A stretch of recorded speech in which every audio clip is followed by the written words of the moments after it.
All right. So let's just so today we're going to talk about basically what is government's role in dental care, or what should it be, basically. So I wanted to kind of start off with just both of us summarizing our political viewpoints, basically, so people know that we have our own biases. Okay. Do you want to start, or I can start? No, I'll go. Okay, go ahead. I think there's definitely a role that government should play in healthcare, um, more specifically dental care. Uh, I feel, in whole, there should be a safety net for all people. Uh, to steal a phrase, I think government should offer a hand up, not a handout.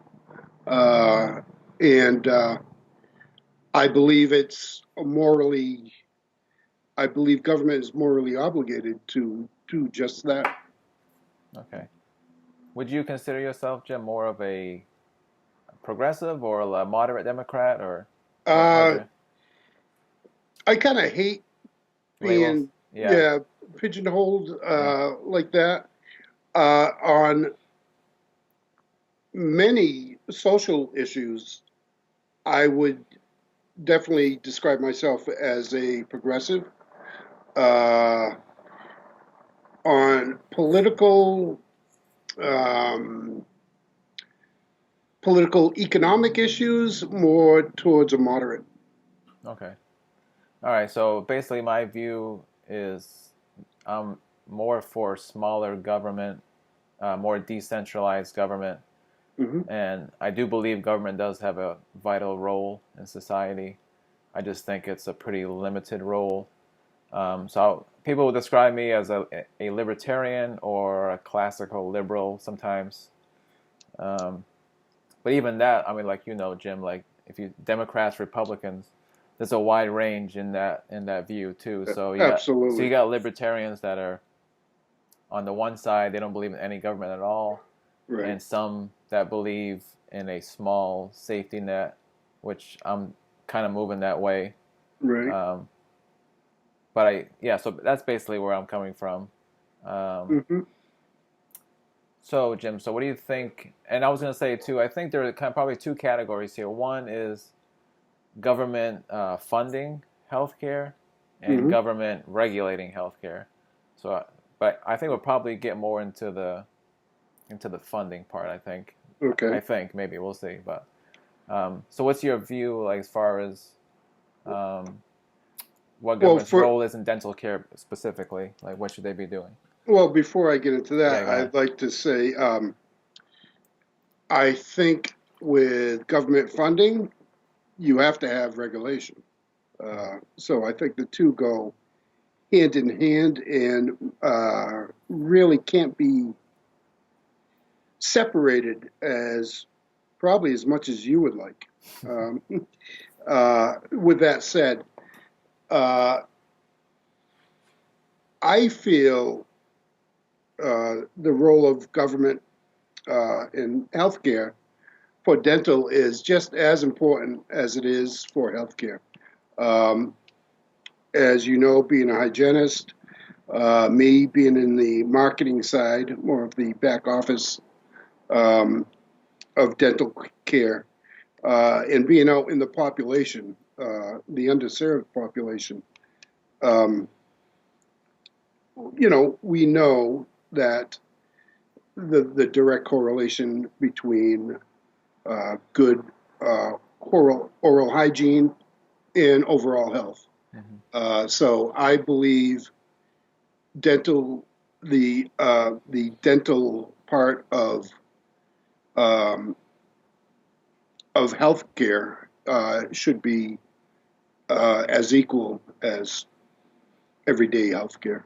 Yeah, I agree. That's been kind of a long conversation of why is dental separate from medical, Right, and I think it's partly because it's a different history. I think I'm with you, Jim. I think it should yeah, be considered just medical. I don't know why it's right, it's separate, absolutely, right. and it's kind of interesting that some of the reading I was doing, that like a lot of the Western countries, like in Europe, for example, and Canada Australia and so on and so forth that do have some kind of guaranteed health insurance for everybody. Mm-hmm.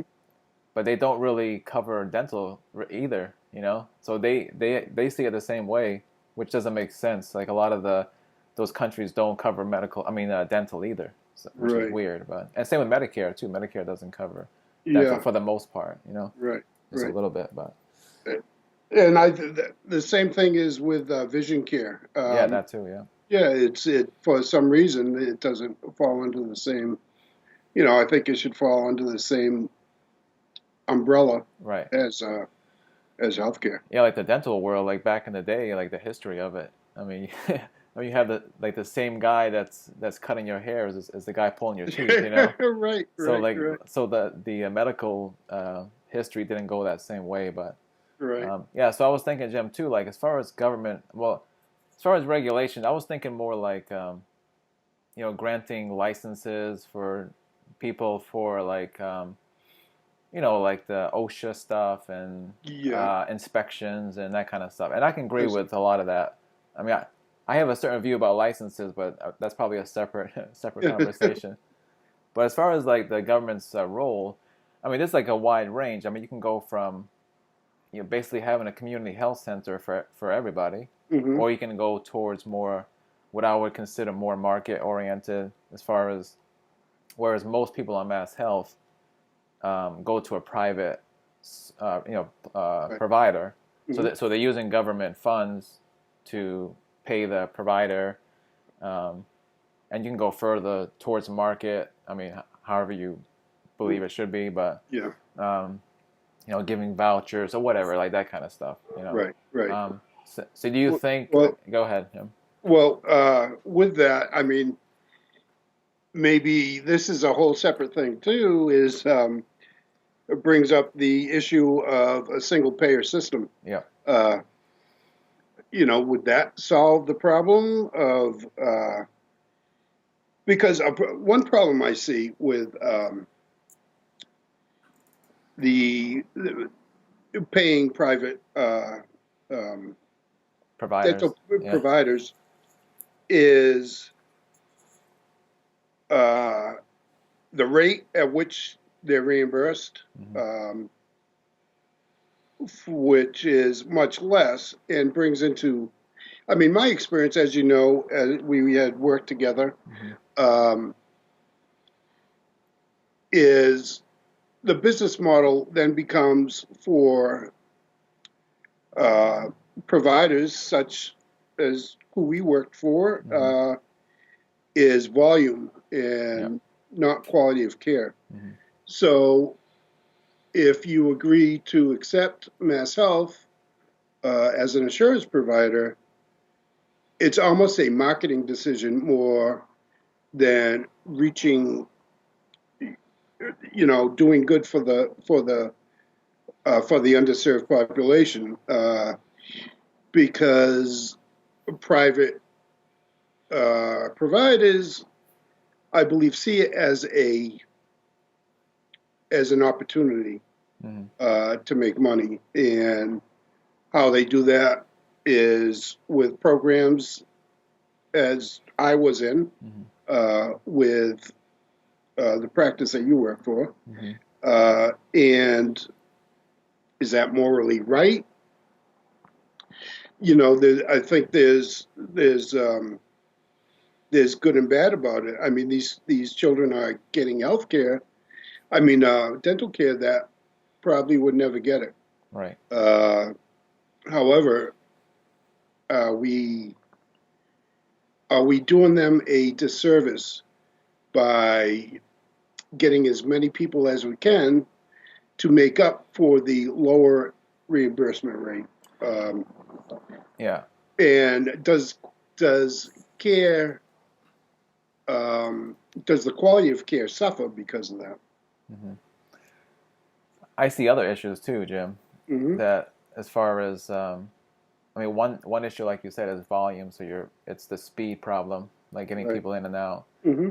The other issue too is basically doing things that have very low value for the patient, but it's covered by insurance. like sealants. Yeah, I was gonna say I was gonna give you the excellent, which I'm very thankful now that Mass Health does no long they no longer cover sealants for baby teeth, basically, and there are very few states that did. Mhm. I think, and like when we were doing it, I think maybe two or three other states were covering it, but most states don't cover it, and Yeah, almost all commercial insurance doesn't cover it. Why? Because can you argue there's no benefit? No, but the benefit to the cost is ridiculous. And I yeah, I would yeah, have to agree. so you have that issue, and I've seen it, of course, as you know, Jim. Like Yeah. people are pushing the production, but I think you also get it on the other side too. Like the community health centers, like they're reimbursed by visit. So I saw like kind of the opposite. Like somebody told me that they used to work in a community health center. They would have like say a patient comes in and they would do like say the kid needed four sealants, right, Yeah. on permanent teeth. The director of the community health center would tell them, "Oh, just do two, and have the kid come back." You see what I'm Yeah. saying, Jim? Yes. Yeah. And that's a completely government facility, so those kind of things happen, like on both Right. sides, I think. Right.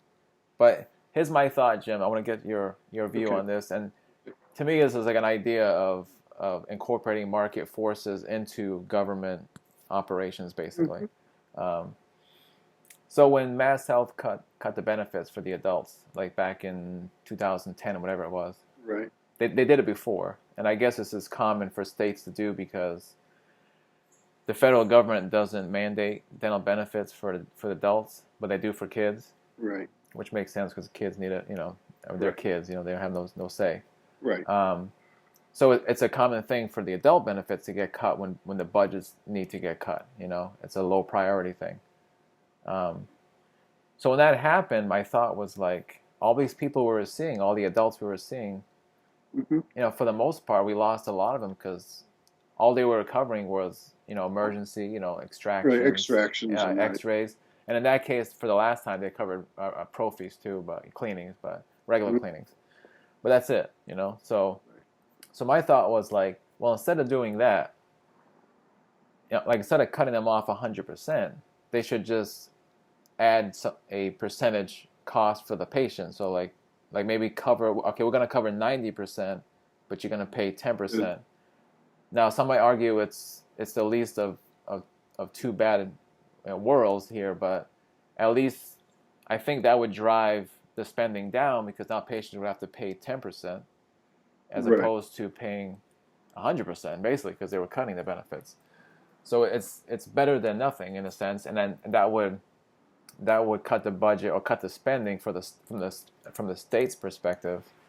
So what do you think about the whole idea of cost sharing? I know cost sharing is implemented in commercial insurance and co-pays and all that, but Yeah. I think a lot of that gets very messy with all the rules and regulations.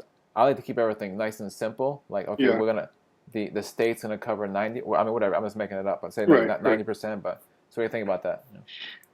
Yeah, I think that would be beneficial.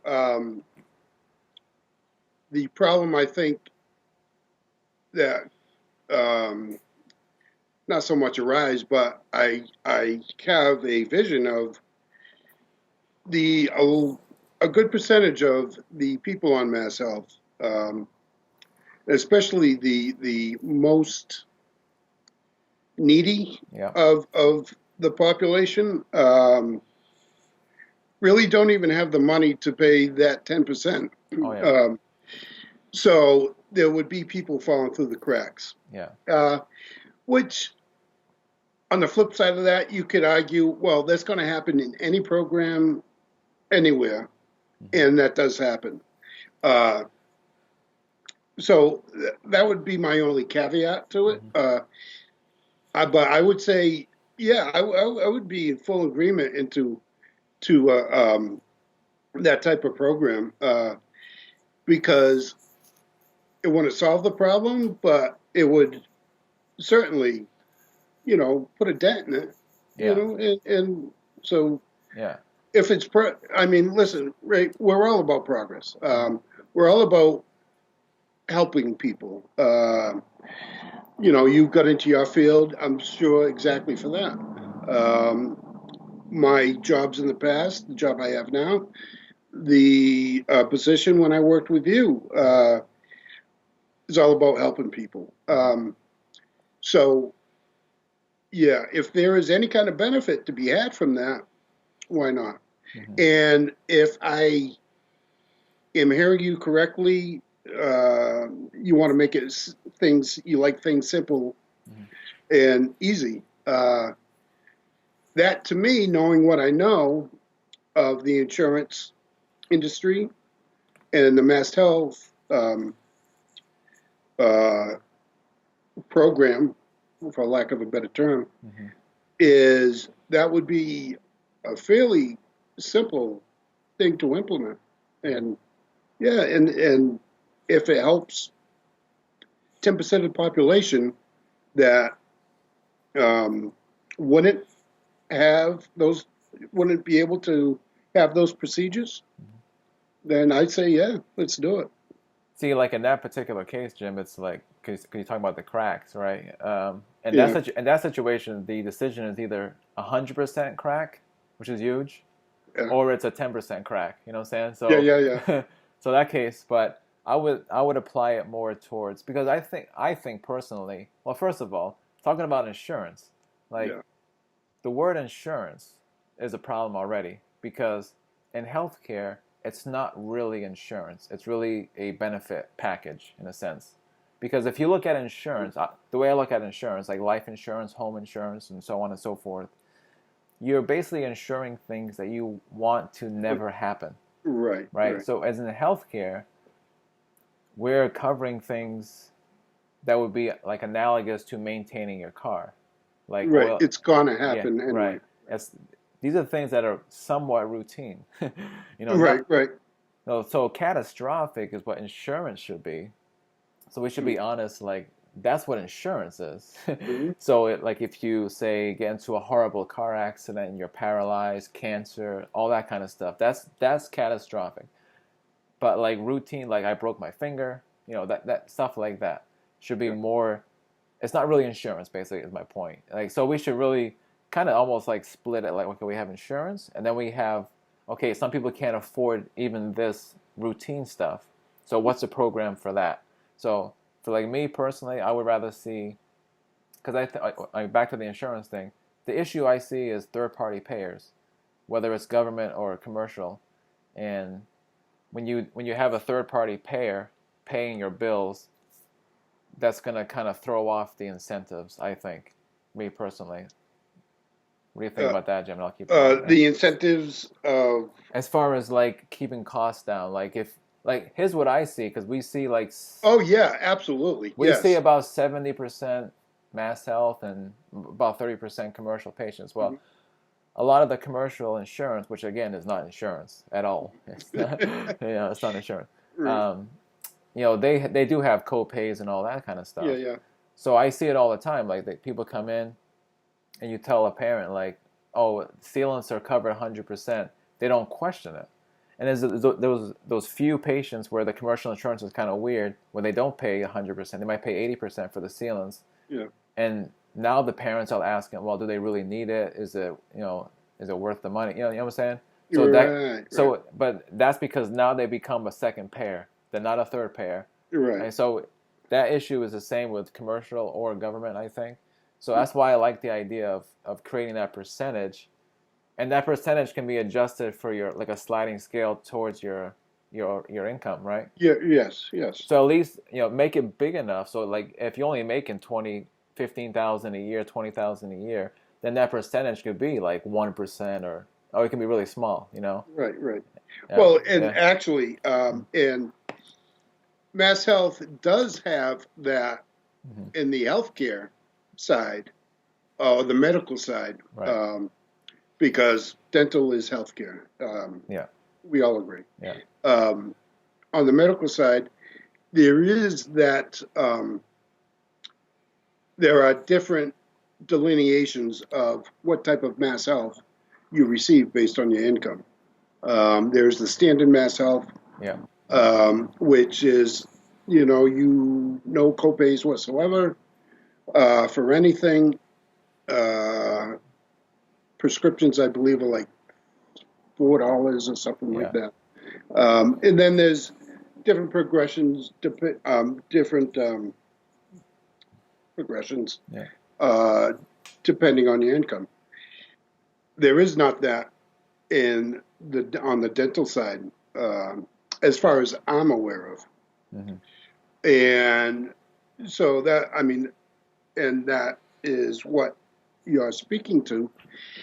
If they did it on the medical side, why not do it on the dental side? Right. Right? But even that though, too, Jim. Like as far as they call it basically cost sharing is the concept. Yeah, Like it yeah, can be all kinds of like deductibles, co-pays, and whatever. right, But I'm a big fan, like I said, of keeping things simple. So I like to just have a percentage, basically on everything. Um, and we might have a setup where like, okay, the first 500 or so you pay, or I mean, it all depends on, again, like a sliding scale on the income right, type right, thing. right. Um, yeah, so that's I would say the best,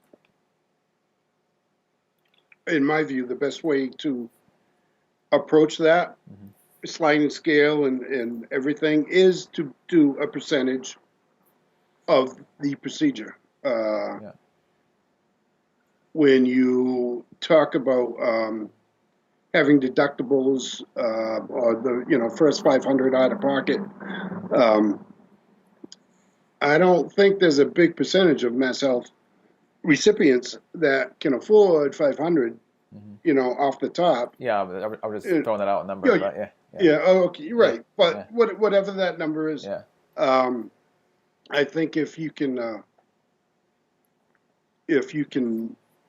and not to beat a dead horse again, yeah, but if you can come up with a percentage that they know they're responsible for, mhm, um, I think that would be the preferred method.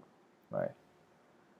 Because from the libertarian perspective, you know, um, a lot of libertarians, and I kind of fall in this too. Like, I personally think if regulations were reduced and a lot of these things were taken out, I do think the private sector, as far as charitable things and mutual aid societies and all the kind of stuff that we had a lot more of in the 19th century, Yeah, would kind of go up. Plus, with today's wealth, it would be a lot more.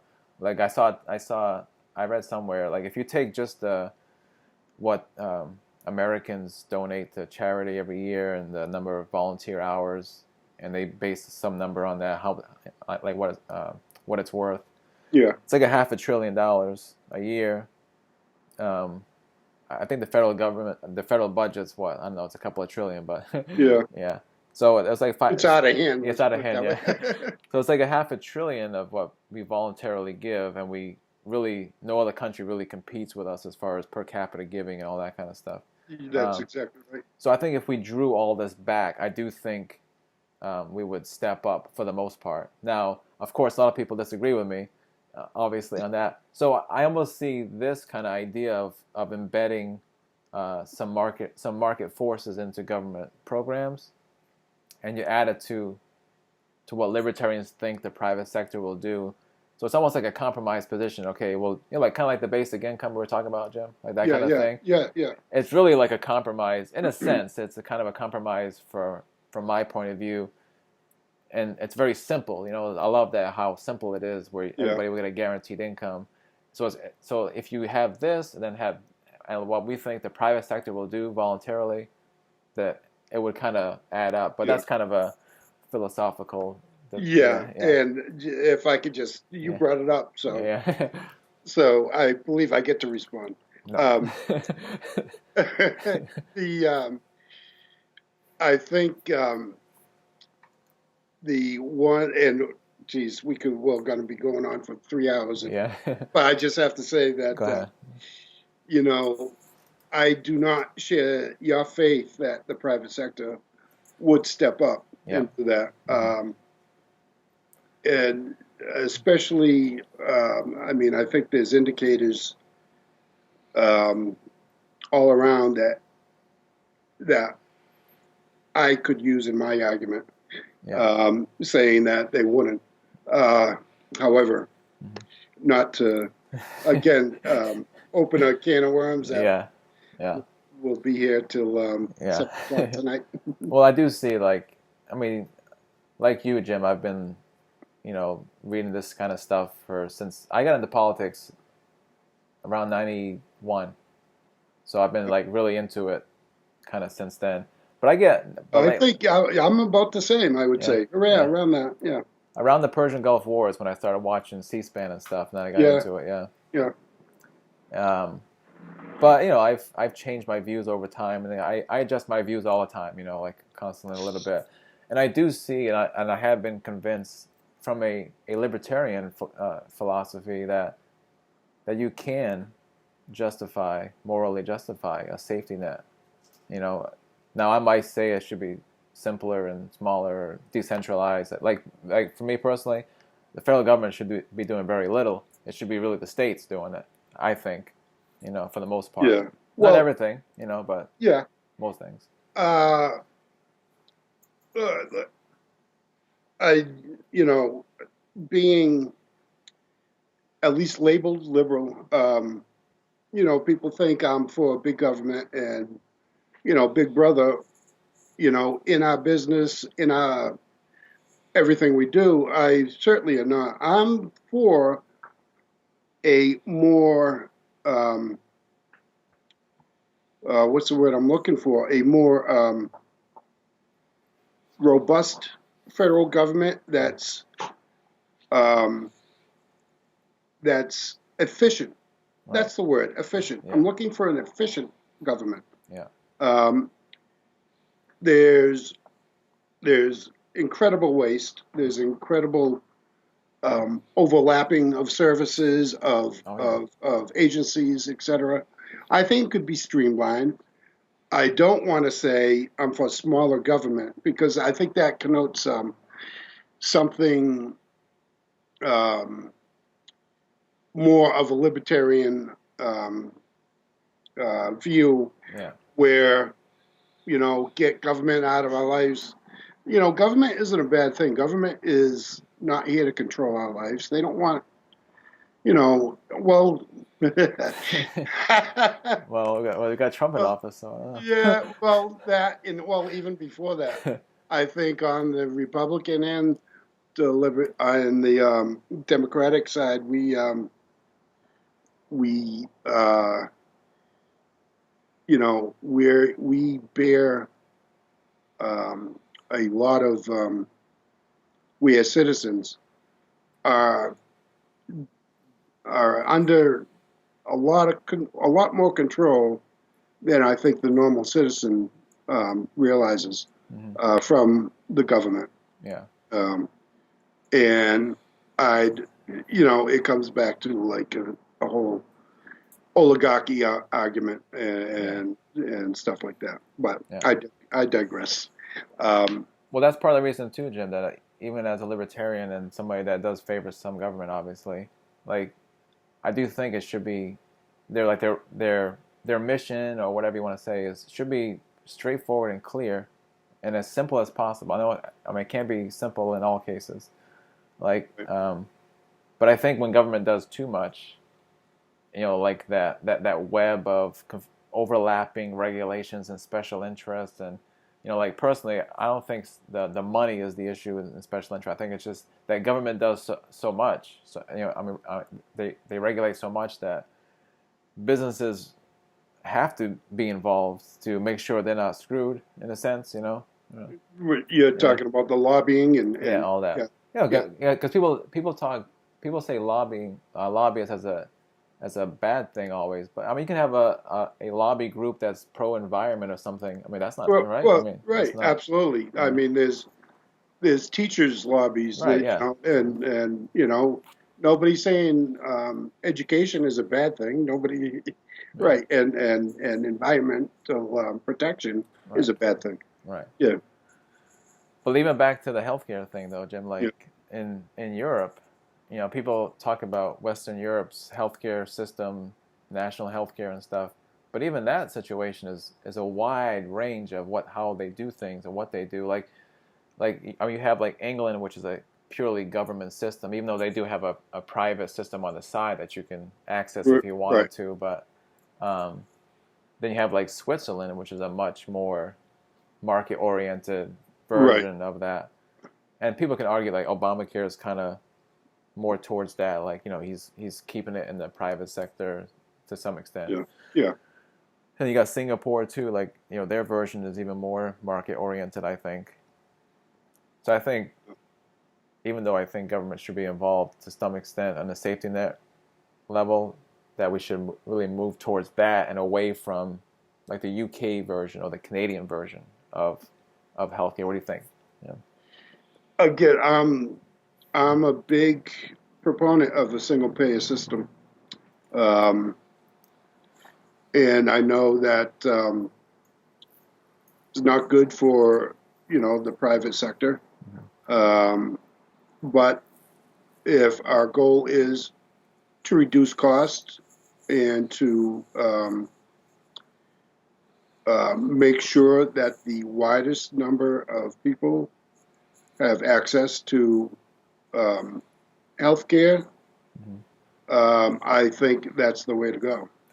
Do you think like we both agree that medical and dental should be in the same umbrella, right? Yeah. So if we had a single payer system and dental got put under that system, Hmm. do you think we might have the same issue as far as low reimbursement rates and doctors want to opt out and all that kind of stuff that we Uh, have now? I don't know. yeah, to be honest, yeah, I think that could be a problem. Uh, and I don't purport to have all the answers. But yeah, and I'm speaking in a total, almost a purely philosophical Right. Yeah. sense. I hear what you're saying. That if this is our goal, Hmm. this would be the way to do it. I think private business is going to make their money Hmm. no matter what. Right. I think their expectations of profit should be um, lowered, for lack of a better term. Hmm. It's not. I mean, if you're making a healthy profit, it seems to me, from my experience and from what I know, is, well, if we're making this, we can probably make this. Um, so there's always that strive to increase profit, and that comes with having shareholders and all that, and that's the goal of that becomes the goal of the company, Hmm. is to um, increase profits for shareholders, and not the total goal, but a good uh, a good a good portion of their, and this is just my view, Hmm. of their of their uh, what's the word I'm looking for? Wow, I'm really stuck on this one. A good portion of their goal, which is not the right word, Right. is to increase profits. Right. And, I think you can increase profits with expansion, with through research and development, um, and coming up with new ways, new ideas, um, and not banging the biggest profit margin of in the healthcare world, a certain procedure or a medication or whatever. Hmm. Well, see, like the example of the one pair system, Yeah, Jim. That's a good example of what I was saying about trying to embed market forces into a government system. Like for me, like I think the best compromise between libertarians and progressives and conservatives and all that would be to decentralize it, even if it's going to be a single payer government system. So if yeah, you have 50 states having 50 different systems, then we can compare, kind of like Europe. Like they have yeah, yeah, yeah, different ways of doing it. So if a state like here, probably how California is more progressive, right, then they're gonna attract more people with that worldview. I, I mean, I mean, it's not easy to move from like from state to state, Right. but just like in general speaking. And then people that are more conservative might go to Texas. You know, Yeah. Yeah. people more libertarian might go to New Hampshire. I don't know, whatever, something Yeah. like that. So You know, I never considered the decentralized model that you talk about, and I'll I'll do some research on that because from what you're saying, I wouldn't be opposed to that. As long as there is some type of oversight on the federal level, nothing huge, not a big thumb on the states, but I think uh, every business, every government, every state has to be accountable, right? right. So, as long as there's some type of oversight on from what you're saying, I would not be opposed to that at all. Because I think anybody from any viewpoint could. Because like I see Europe as a good example. I mean, the EU is not the same as the federal government. You know, I mean we're more of an actual government. Hmm. The EU is just kind of like an agreement, like in a Yeah, sense, right, you right. know, which I wouldn't mind seeing more towards that. Like, Yeah, but they kind of show too, like, and I bring this up to my progressive friends too. Like, I point out, look, the Cato Institute, which is very libertarian, Heritage is a conservative think tank. You know, yeah, both of those organizations and others too, but those two in particular, they've been doing a economic freedom index for years, for a long, long time, and places like Denmark, I always say Denmark because it's the best example. yeah, They have more, according to these people, which are on my side, the libertarians, Denmark has a higher economic freedom than the US does. And they yeah, still have a pretty robust social safety net, more than we do, right? yeah, You know, yeah, Denmark yeah, doesn't all yeah, them. absolutely. Yeah, Now, if I point out all the economic freedoms they have that we don't, I'm sure a lot of progressives will say, well, I don't like that, but hey, it's a compromise. Like, they have more yeah, economic freedom, than we do. Like, for a good example, back to the decentralization thing, like Finland, people always bring up Finland being like the top of the education system, whatever. yeah, But they are very decentralized, very. Whereas here, you get mandates, no child left behind, you name it, yeah, Common Core or whatever, yeah, coming down from the federal and from the state. Whereas in Finland, the schools have the power, even though they might get government money, obviously. And yeah, they have school choice as far as, I think Finland, they have school choice as far as public school, so like yeah, right, kids can go to like any public school they want. right. So that's a good example, I think, of, again, like decentralize the power towards the teachers Towards and the this, principals and all them, like in the school right, system, and still be a government program, you yeah. know? So, like, Uh, yeah, go ahead. the the the one uh, small problem that may happen, and it would be, if getting back to you saying that the EU, you like to see the United States get Or more more just a towards little the bit. EU, because and then, but right, because if you go too far, Hmm. you see Brexit happening, and say Texas is now wants to secede And from California. right and California, whichever, Yeah. the most um, on either end of the spectrum Hmm. politically, Yeah. um, would I can see them wanting to secede. So, yeah, maybe a little of the EU model would be good, Hmm. but I think if you go too far, Right. you know, you you could open Yeah. a whole Yeah. another confederacy. Yeah. Well, the thing I like about federalism and how people describe it normally is that the states are basically, to me, I see the states as almost not 100%, but they're almost like sovereign states. Like the states created their federal government, and I always compare it to like the states and the towns and cities. Like the states essentially own the towns and cities. Yeah, but the states own the government, the federal government, so it goes the other way too. So they're like really the sovereign states that created a federation. Now, of course, over time that's changed. Like the U.S. has become more of a centralized government, that does a lot more things. Yeah.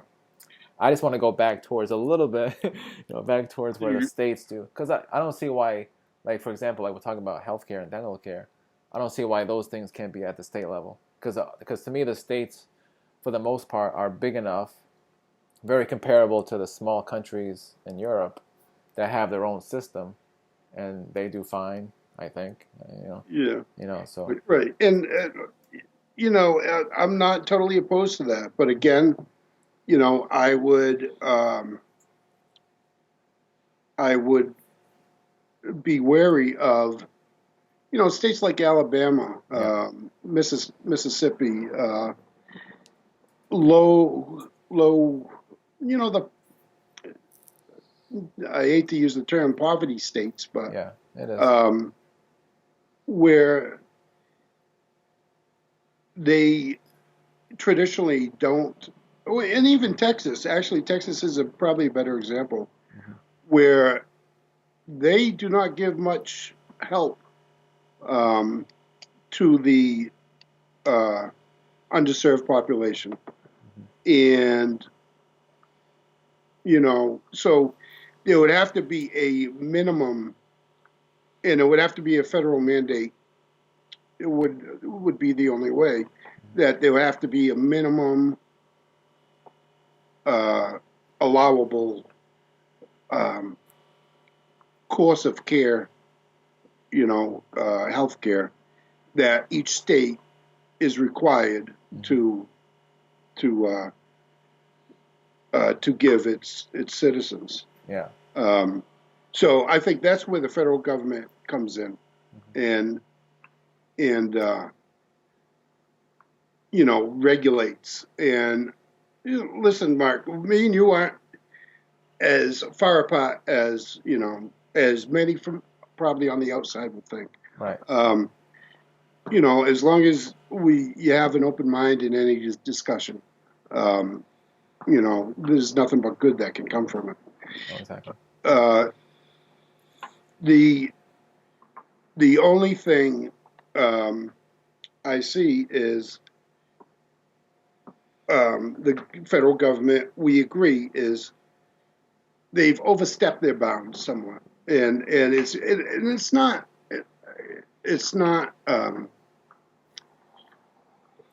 a power grab or anything like that. I think it was kind of done with the best intentions, mm-hmm. but it's gotten out of control. Yeah, I agree. I agree. That's why I'm for a more streamlined, efficient government with common sense regulations, mm-hmm. less bureaucracy, um, but but with a power. I want them to have ultimate power. Right. Yeah, I would disagree with that, Jim, but The last part. yeah, yeah. But I think, see, like that's a good compromise. Like you hear a lot of people that favor the single payer system. They'll say Medicare for all, right? But Hmm. see, if the plan was to go that way, I'd rather go Medicaid for all because it's a state federal Right. partnership, whereas the That's whereas the state is doing it for the most part, right. and so that way, so I think maybe as a compromise would be the federal might help fund it, and maybe say like you have to have a certain amount of coverage, but other than that, states can add on to it. They can, Yeah. how they Yeah. administer it or whatever. I I I I'm with you on Medicaid for all. Yeah. Um, and uh, and as far as the single payer system, listen, we could take baby steps and um, try uh, uh, the drug industry.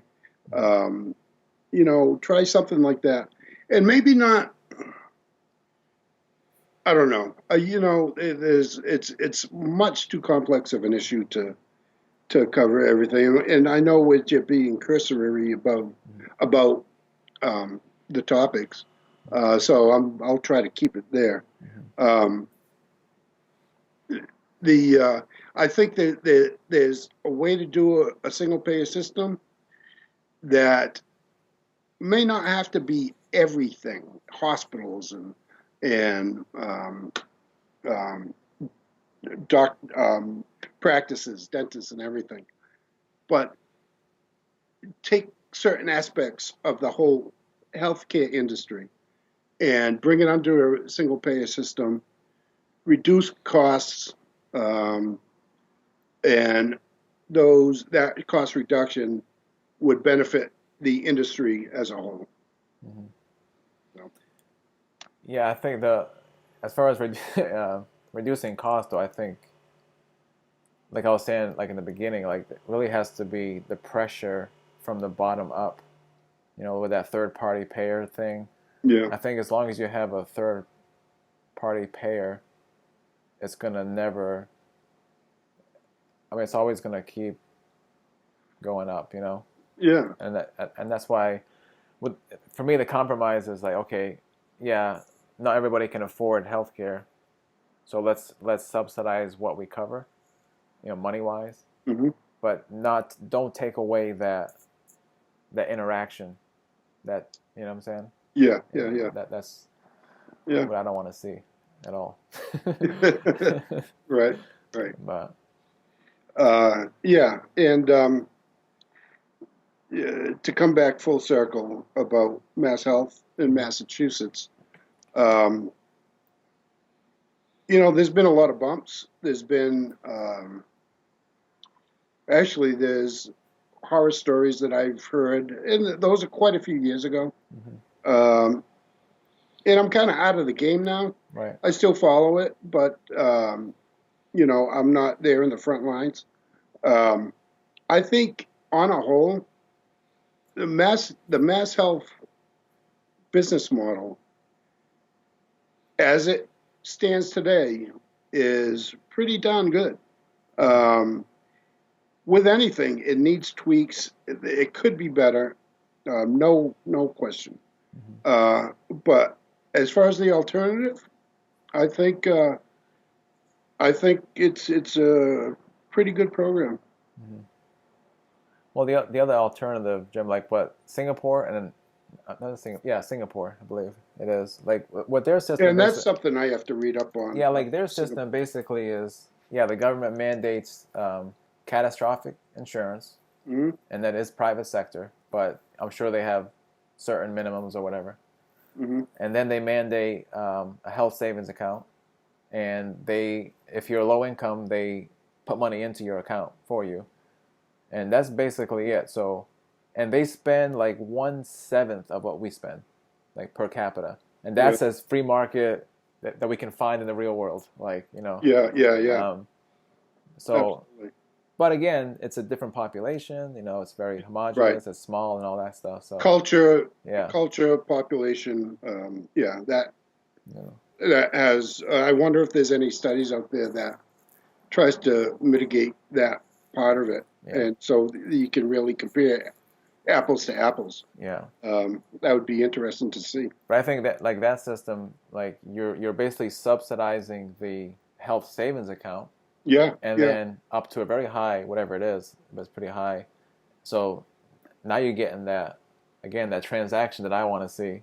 yeah, People start asking questions like, why can I postpone this? Do I really need this surgery? Like, I mean, what is this? That kind of thing. And then you have catastrophic. So if you're anything major, Well, and you're right, Mark. I yeah, think that's one tremendously good um, byproduct of that would be more involvement from the patient. In putting the decisions in their hands. Uh, so I'm sure you see it oh yeah, at your practice. People, they don't even question what is being done, what has to be done. They don't get a bill. They don't, right, they're just so sure, they're not sure. So they can be talked into anything. Hmm. boom, there goes costs. If you're a unscrupulous practice. Hmm. Um, so yeah, I think yeah, I think that that's not a bad not a bad system on the you know Yeah. uh, from the outside Yeah. looking in. Yeah. Because basically, like the whole idea of again, like not paying anything is just, and like, back to the idea, like I was saying about keeping things simple. That's why I like just keep it simple because if you try to like if you have a free program that's totally free, then the government and same thing with commercial insurance, like they have to be on you. Like I know a lot of the tactics of commercial insurance is to deny coverage on purpose Yeah. because they know by history that 27% of people will just take it as a no Yeah. and that's Yes. it. Yeah. So that's a policy. Like, so they have, insurance, no matter if it's commercial or government, if they're throwing out the money and there's no incentive on the for the patient to not pay anything, that they have to have a lot of top-down controls, and that's where things Mm. get confusing and messy with for the patients and Right. bureaucratic and all that. Right. And that goes back to what we talk about the basic income thing, where you have like 126 different programs that low income people have to try to navigate through. And if I get this one, then I don't qualify for this one. And Right. it's a Right. whole. And Right. then people end up not even getting the program help because it's so Right. confusing. Right. And that's why I like the idea of just like, okay, we're gonna pay a percentage and do Right. and do audits. You can do like I came up with the idea of like having like a mass health credit card that has a percentage based on your income in it. Yeah. So when you go in, you pay, and they Yeah. pay Yeah. the rest. And that way the state can do audits randomly of people's credit card and see what they spend money on and Yeah. that kind of Yeah. stuff. Yeah. You know. Well, that could be a big brother issue. But we're in a Big Brother But world. yeah, no, no doubt, no doubt. Yeah. Um, but you right. You'll always have somebody protesting or complaining, right? Right. With anything. Because I like. Yeah, Yeah. I'm interested to see when it's Switzerland, right, or Sweden that Switzerland that's going to be implementing the monthly stipend. No, Switzerland voted for one, but Oh, oh, they voted against it. Only I think it's because it was too high. It was like the equivalent of like 2,800 a month yeah, U.S. It yeah. was a little too high. I think that was I probably the see. main reason why. But Wasn't there somewhere, I think I had read somewhere that it's being tested? yeah, not Switzerland. I think it's one of the northern European countries. Yeah. But there's a couple of places. Canada's going to do it. Oh, really? The U.S. did it in the 70s. It almost passed. Yeah. Nixon was going to sign it, but Really? the Democrats voted against it because because they wanted to maintain the different programs and all that. Yeah. Right. That's what I Right. read. I don't know how accurate that is, but that's what I read. Yeah. Canada tested it in the 70s with pretty good results, Yeah. but it kind of went away, I guess, according to my reading.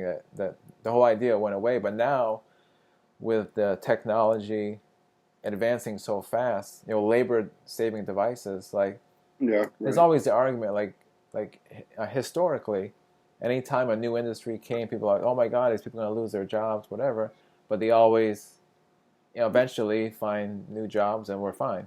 Right. But in this case, which I kind of agree, I don't know if it's going to go this way, but I kind of agree that if technology goes too fast, which it is flying, Yeah. Yeah. and you're saving labor really quick, then you don't have time to adjust to it.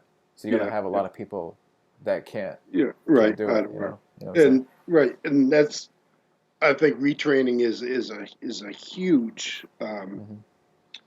issue Yeah. that I don't see really being addressed as much as it should be. Right. Um, because you're right, we're definitely now at a service society. We're no longer a manufacturing Right.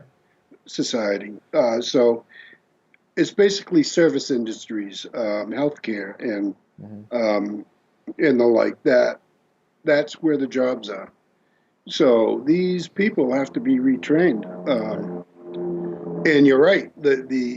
expediency Hmm. and the speed of the technology, yeah, it's got to be quick, Yeah.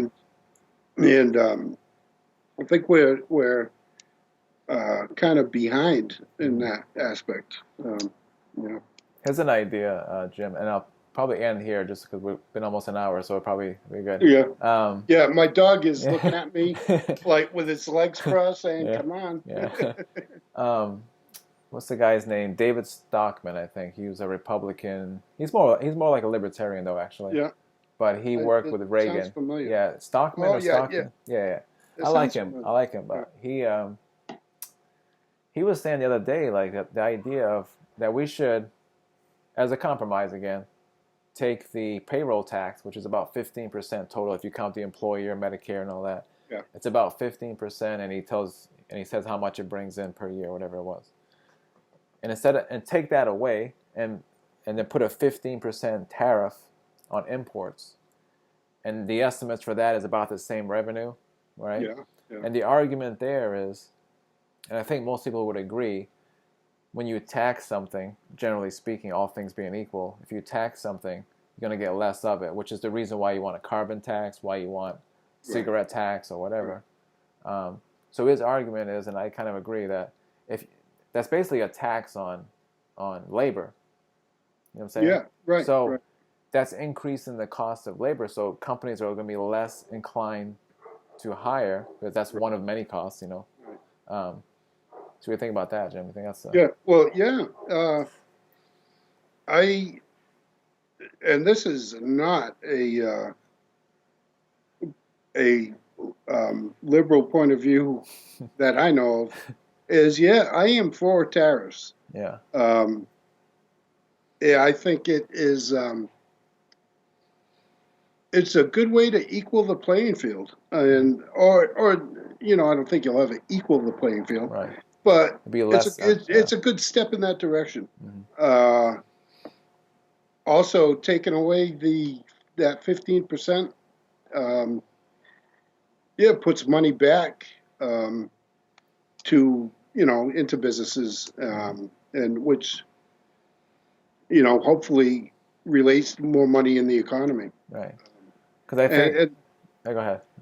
well, because right, isn't that the ultimate goal to have? I forget the term that they call it. My macroeconomics is failing me. It's something dollars. Yeah. Um, Circulation of dollars. Yeah. Yeah. in circulation, Yeah. but it's a specific type of dollar. Yeah. But and that's the goal, Hmm. to a vibrant economy, Yeah. or one of the goals to a Yeah. vibrant.